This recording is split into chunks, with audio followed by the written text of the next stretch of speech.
দর্শক, এই মুহূর্তে সবচেয়ে বড় খবর, সপ্তাহের মধ্যে মিটিয়ে দিতে হবে বকেয়া দেয়ার অন্তত 2.5%। শুক্রবার সুপ্রিম কোর্ট এই নির্দেশ দিলেও এখনও রাজ্য সরকারের কোনো প্রতিক্রিয়া মেলেনি। দর্শক, এই মুহূর্তে সবচেয়ে বড় খবর এবং পরবর্তী গুরুত্বপূর্ণ খবরগুলো সবার প্রথম পাওয়ার জন্য অবশ্যই চ্যানেলটিকে সাবস্ক্রাইব করে রাখুন। সরকার কি সর্বোচ্চ আদালতে রিভিউ পিটিশন করবে, তা নিয়েই শুরু হয়েছে জল্পনা।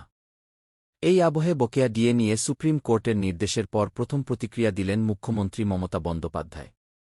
সাংবাদিকের ডিএ নিয়ে কিছু বলবেন কিনা প্রশ্নের জবাবে মুখ্যমন্ত্রী বলেন, না, কোর্টের কেসের ব্যাপারে আমি কিছু বলি না। যা করি আইনে করি, আইনত গি। এ প্রসঙ্গে আইনজীবী সুদীপ্ত দাশগুপ্ত বলেন, উনি আইনত মানেন না বলেই তো সুপ্রিম কোর্টে আবেদন করেছেন। সুপ্রিম কোর্ট বলেছে ইমিডিয়েট 2.5% দিতে হবে। দেওয়া যাতে হয়, উনি তো মুখ্যমন্ত্রী, ওর দায়িত্ব। উনি ব্যবস্থা করবেন যাতে কোর্টের অর্ডারকে মান্যতা দেওয়া হয়। উনি কি বললেন সেটা বিষয় নয়, উনি কি করলেন সেটা বিষয়। এটা খুব ভালো যে কোর্টের অর্ডার মেনে নিয়ে উনি 2.5% দিয়ে বাকি 7.5% পুরোটাই দিয়ে দেন।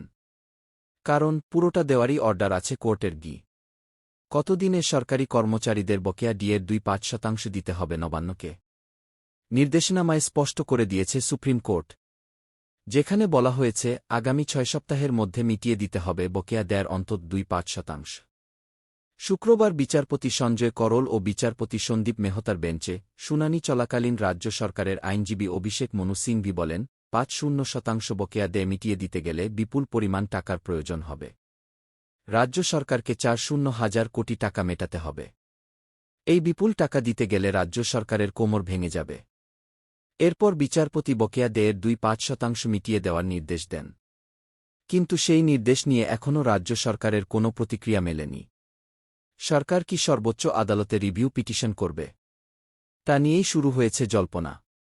এ নিয়ে সংগ্রামী যৌথ মঞ্চের তরফে ভাস্কর ঘোষ বলেন, আমরা চাই যে রাজ্য সরকার রিভিউয়ে যা, কি আমরা রাজ্য সরকারকে অনুরোধ করছি, আপনারা রিভিউয়ে যান। তাহলে এই 2.5টা যাতে রিভিউয়ে গেলে পরে 5-0 হয়, তার ব্যবস্থাটা আমরা করব। এটাকে নিয়ে যদি খুব বেশি দিন নীরবতা থাকে, তাহলে খুব সত্বর সুপ্রিম কোর্টের রায়কে যাতে লাগু করানো হয় তার দাবিতে আমরা নবান্ন অভিযানের ডাক দিতে পারি। সংগ্রামী যৌথমঞ্চের পক্ষ থেকে গি। দর্শক বন্ধুরা, আজকের মতো এটুকুই। যদি ভিডিওটা ভালো লাগে কমেন্ট সেকশনে আপনার মতামতটি বলবেন। ধন্যবাদ।